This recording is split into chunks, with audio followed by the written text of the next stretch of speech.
Pamjet e publikuara nga ngjarja në aeroportin e Rinasit kanë tronditur opinionin publik, duke zbuluar detaje të reja mbi atentatin mafioz që ndodhi më 11 nëntor 2025, ku humbi jetën Gilmando Dani dhe u plagos efektivi i ANP-s Muçi Shaljani.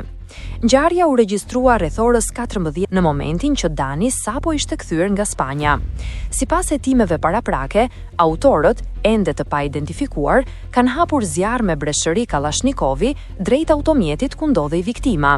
Sulmi është kryer në 3 faza të ndryshme, ndërsa autorët, të maskuar dhe të veshur me uniforma që ngjajnë me ato të policisë, kanë vepruar me profesionalizëm të lartë.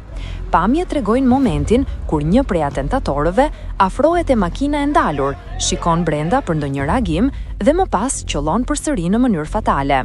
Videoja tregon se në çastet e fundit makina qëndron e ndalur, ndërsa viktimat brenda ishin tashmë të plagosur rand, çka shpjegon mungesën e lëvizjes. Vetëm pak minuta pas atentatit, në zonë kalon një autokolon me 4 mjete zyrtare, ndërsa autorët largohen me shpejtësi drejt fush krujës. Dëshmitarët thonë se pas të shtonave, disa kalimtar janë afruar për të dhënë ndihmë, ndërsa në vend ngjarje kishte lëvizje të shumta makinash civile.